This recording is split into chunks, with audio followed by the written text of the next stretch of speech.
بسم اللہ الرحمن الرحیم۔ شروع کرتا ہوں اللہ کے نام سے جو بے انتہا مہربان نہایت رحم کرنے والے ہیں۔ الہاکم التکاثر حتی زرتم المقابر کلا سوف تعلمون ثم کلا سوف تعلمون کلا لو تعلمون علم الیقین لترون الجحیم ثم لترونها عین الیقین ثم لتسألن يومئذ عن النعیم۔ زیادتی کی چاہت نے تمہیں غافل کر دیا یہاں تک کہ تم قبرستان جا پہنچے۔ نہیں تم معلوم کر لوگے اور ابھی ابھی تمہیں علم ہو جائے گا۔ یوں نہیں، اگر تم یقینی طور پر جان لیتے بے شک تم جہنم دیکھ لوگے اور تم اسے یقین کی آنکھ سے دیکھ لوگے، پھر اس دن تم سے ضرور بالضرور نعمتوں کا سوال ہوگا۔ سامعین، اب ان آیتوں کی تفسیر سماعت کیجیے۔ دنیا کی محبت میں آخرت سے غفلت خطرناک ہے۔ ارشاد ہوتا ہے کہ دنیا کی محبت، اس کے پالنے کی کوشش نے تمہیں آخرت کی طلب اور نیک کاموں سے بے پرواہ کر دیا۔ حسن بصری رحمۃ اللہ علیہ فرماتے ہیں کہ مال اور اولاد کی زیادتی کی ہوس میں موت کا خیال پرے پھینک دیا۔ صحیح بخاری کتاب الرقاق یعنی دلوں کو نرم کرنے کی کتاب میں ہے کہ ابی بن کعب رضی اللہ عنہ فرماتے ہیں، لو کان لابن آدم واد من ذهب، یعنی اگر ابن آدم کے پاس ایک جنگل بھر کر سونا ہو۔ اسے ہم قرآن کی آیت ہی سمجھتے رہے یہاں تک کہ الہاکم التکاثر نازل ہوئی۔ مسند احمد میں ہے کہ عبداللہ ابن شخیر رضی اللہ عنہ فرماتے ہیں کہ میں رسول اللہ صلی اللہ علیہ وسلم کی خدمت میں جب آیا تو آپ اس آیت کو پڑھ رہے تھے۔ آپ نے فرمایا، ابن آدم کہتا رہتا ہے کہ میرا مال، حالانکہ تیرا مال تو صرف وہ ہے جسے تو نے کھا کر فنا کر دیا، یا پہن کر پھاڑ دیا، یا صدقہ دے کر باقی رکھ لیا۔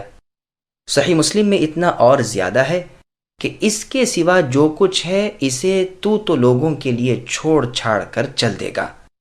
بخاری کی حدیث میں ہے کہ میت کے ساتھ یعنی مرنے والے مردے کے ساتھ 3 چیزیں جاتی ہیں، جن میں سے 2 تو پلٹ آتی ہیں، صرف ایک ساتھ رہ جاتی ہے، گھر والے، مال اور اعمال۔ اہل و مال تو لوٹ آئے، عمل ساتھ رہ گئے۔ مسند احمد کی حدیث میں ہے کہ ابن آدم بوڑھا ہو جاتا ہے لیکن 2 چیزیں اس کے ساتھ باقی رہ جاتی ہیں، لالچ اور امنگ یعنی آرزویں اور امیدیں۔ ضحاک رحمۃ اللہ علیہ نے ایک آدمی کے ہاتھ میں درہم دیکھ کر پوچھا کہ یہ درہم کس کا ہے؟ اس نے کہا میرا۔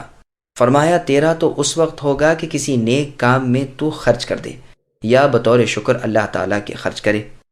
احنف رحمۃ اللہ علیہ نے اس واقعے کو بیان کر کے پھر یہ شعر پڑھا، انت للمال اذا امسکتہ فاذا انفقتہ فالمال لک، یعنی جبکہ تو مال کو لیے بیٹھا ہے تو مال کی ملکیت ہے، ہاں جب اسے خرچ کر دے گا اس وقت مال تیری ملکیت میں ہو جائے گا۔ ابن بریدہ رحمۃ اللہ علیہ فرماتے ہیں، بنو حارثہ اور بنو حارث انصار کے قبائل آپس میں فخر و غرور کرنے لگے۔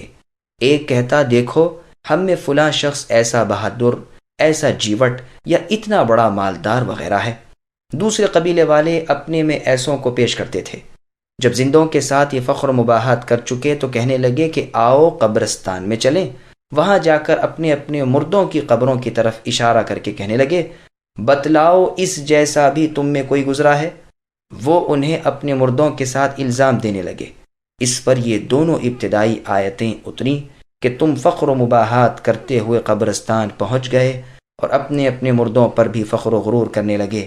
چاہیے تھا کہ یہاں آ کر عبرت حاصل کرتے، اپنا مرنا اور سڑنا اور گلنا یاد کرتے۔ قتادہ رحمۃ اللہ علیہ فرماتے ہیں کہ لوگ اپنی زیادتی اور اپنی کثرت پر گھمنڈ کرتے تھے، یہاں تک کہ ایک ایک ہو کر قبروں میں ٹھس گئے یعنی پہنچ گئے۔ مطلب یہ ہے کہ زیادتی کی چاہت نے غفلت میں ہی رکھا، یہاں تک کہ مر گئے اور قبروں میں دفن ہو گئے۔ صحیح بخاری میں نبی کی حدیث ہے کہ نبی صلی اللہ علیہ وسلم ایک اعرابی کی عیادت کو تشریف لے گئے اور حسب عادت فرمایا کہ کوئی ڈر خوف نہیں، انشاءاللہ تعالی گناہوں سے پاکیزگی حاصل ہوگی۔ تو اس نے کہا، آپ اسے خوب پاک بتلا رہے ہیں؟ یہ تو وہ بخار ہے جو بوڑھے بڑوں پر جوش مارتا ہے اور قبر تک پہنچا کر رہتا ہے۔ آپ نے فرمایا اچھا پھر یوں ہی صحیح۔ اس حدیث میں بھی لفظ تزیروہ القبور ہے اور یہاں قرآن میں بھی زرتم المقابر ہے، پس معلوم ہوتا ہے کہ اس سے مراد مر کر قبر میں دفن ہونا ہی ہے۔ ابن ابی حاتم میں ہے کہ عمر بن عبد العزیز رحمۃ اللہ علیہ نے اس آیت کی تلاوت کی، پھر کچھ دیر سوچ کر فرمانے لگے، میمون، قبروں کا دیکھنا تو صرف بطور زیارت ہے، اور ہر زیارت کرنے والا اپنی جگہ لوٹ جاتا ہے، یعنی خواہ جنت کی طرف خواہ دوزخ کی طرف۔ ایک اعرابی نے بھی ایک شخص کی زبانی ان دونوں آیتوں کی تلاوت سن کر یہی فرمایا تھا کہ اصل مقام اور ہی ہے۔ پھر اللہ تعالیٰ دھمکاتے ہوئے دو مرتبہ فرماتے ہیں کہ حقیقت حال کا علم تمہیں اے انسانوں ابھی ہو جائے گا۔ یہ مطلب بھی بیان کیا گیا ہے کہ پہلے مراد کفار ہیں، دوبارہ مؤمن مراد ہیں۔ پھر آگے اللہ فرماتے ہیں کہ اگر تم علم یقینی کے ساتھ اسے معلوم کر لیتے، یعنی اگر ایسا ہوتا تو تم غفلت میں نہ پڑتے اور مرتے دم تک اپنی آخری منزل آخرت سے غافل نہ رہتے۔ پھر جس چیز سے پہلے دھمکایا تھا اسی کا بیان اللہ دوبارہ کر رہے ہیں کہ تم جہنم کو اپنی آنکھوں سے دیکھ لو گے کہ اس کی ایک ہی جنبش کے ساتھ اور تو اور انبیاء علیہم السلام بھی ہیبت و خوف کے مارے گھٹنوں کے بل گر جائیں گے۔ اس کی عظمت اور وحشت ہر دل پر چھائی ہوئی ہوگی، جیسے کہ بہت سی احادیث میں بتفصیل یہ بات مروی ہے۔ روز قیامت نعمتوں کے متعلق سوال ہوگا۔ پھر آگے اللہ ارشاد فرماتے ہیں کہ اس دن تم سے نعمتوں کی باز پرس ہوگی، صحت، امن، رزق وغیرہ تمام نعمتوں کی نسبت سوال ہوگا کہ ان کا شکر کہاں تک ادا کیا۔ ابن جریر رحمہ اللہ کی تفسیر میں حدیث ہے کہ ابو بکر و عمر رضی اللہ عنہما بیٹھے ہوئے تھے کہ ان کے پاس رسول اللہ تشریف لائے اور فرمایا کہ یہاں کیسے بیٹھے ہو؟ دونوں نے کہا اللہ کے رسول بھوک کے مارے گھر سے نکل کھڑے ہوئے ہیں۔ فرمایا اس اللہ کی قسم جس نے مجھے حق کے ساتھ بھیجا ہے، میں بھی اسی وجہ سے اس وقت نکلا ہوں۔ اب آپ انہیں لے کر چلے اور ایک انصاری صحابی کے گھر آئے۔ ان کی بیوی صاحبہ مل گئیں، پوچھا کہ تمہارے میاں کہاں گئے ہیں؟ کہا گھر کے لیے میٹھا پانی لانے گئے ہیں۔ اتنے میں وہ مشک اٹھائے ہوئے آ ہی گئے، خوش ہو گئے اور کہنے لگے مجھ جیسا خوش قسمت آج کوئی بھی نہیں جس کے گھر اللہ کے نبی تشریف لائے ہیں۔ مشک کو لٹکا دی اور خود جا کر کھجوروں کے تازہ تازہ خوشے لے آئے۔ نبی صلی اللہ علیہ وسلم نے فرمایا چن کر الگ کر کے لاتے تو جواب دیا کہ اللہ کے رسول، میں نے چاہا آپ اپنی طبیعت کے مطابق اپنی پسند سے چن لیں اور نوش فرما لیں۔ پھر چھری ہاتھ میں تھامی کہ کوئی جانور ذبح کر کے گوشت پکائیں، تو نبی نے فرمایا دیکھو دودھ دینے والا جانور ذبح نہ کرنا۔ چنانچہ انہوں نے ذبح کیا، رسول اللہ نے وہیں کھانا تناول فرمایا۔ پھر فرمانے لگے دیکھو بھوکے گھر سے نکلے اور پیٹ بھرے جا رہے ہو، یہی وہ نعمتیں ہیں جن کے بارے میں قیامت کے دن سوال ہوگا۔ رسول اللہ صلی اللہ علیہ وسلم کے آزاد غلام ابو عصیب رضی اللہ عنہ کا بیان ہے کہ رات کو رسول اللہ صلی اللہ علیہ وسلم نے مجھے آواز دی، میں نکلا، پھر ابو بکر رضی اللہ عنہ کو بلایا، پھر عمر رضی اللہ عنہ کو بلایا، پھر کسی انصاری کے باغ میں تشریف لے گئے اور فرمایا لاؤ بھائی کھانے کو دو۔ وہ انگور کے خوشے اٹھا لائے اور آپ کے سامنے رکھ دیے۔ رسول اللہ نے اور آپ کے ساتھیوں نے کھائے، پھر فرمایا ٹھنڈا پانی پلاؤ۔ وہ لائے، رسول اللہ نے پیا، پھر فرمانے لگے قیامت کے دن اس سے باز پرس ہوگی۔ عمر رضی اللہ عنہ نے وہ خوشہ اٹھا کر زمین پر دے مارا اور کہنے لگے اس کے بارے میں بھی اللہ کے ہاں پرسش ہوگی؟ آپ نے فرمایا ہاں، صرف 3 چیزوں کی تو پرسش نہیں، پردہ پوشی کے لائق کپڑا، بھوک روکنے کے قابل ٹکڑا، اور سردی گرمی میں سر چھپانے کے لیے مکان۔ یہ روایت مسند احمد کی ہے۔ مسند احمد کی ایک اور حدیث میں ہے کہ جب یہ صورت نازل ہوئی اور رسول اللہ صلی اللہ علیہ وسلم نے پڑھ کر سنائی تو صحابہ رضی اللہ عنہم کہنے لگے کہ ہم سے کس نعمت پر سوال ہوگا؟ کھجوریں کھا رہے ہیں اور پانی پی رہے ہیں، تلواریں گردنوں میں لٹک رہی ہیں اور دشمن سر پر کھڑا ہے۔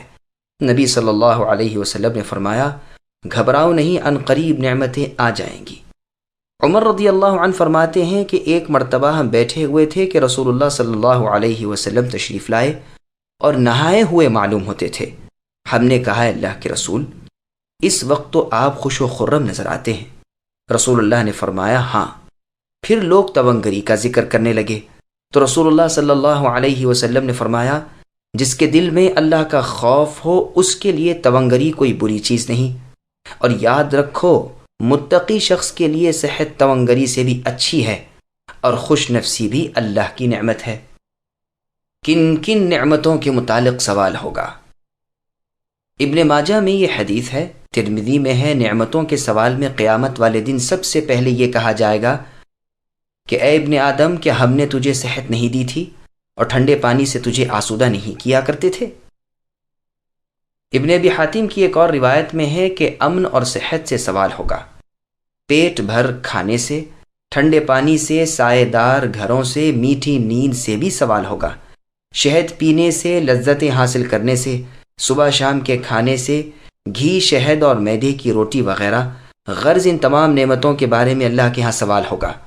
ابن عباس رضی اللہ عنہما اس کی تفسیر میں فرماتے ہیں کہ بدن کی صحت، کانوں اور آنکھوں کی صحت کے بارے میں بھی سوال ہوگا کہ ان طاقتوں سے کیا کیا کام کیے۔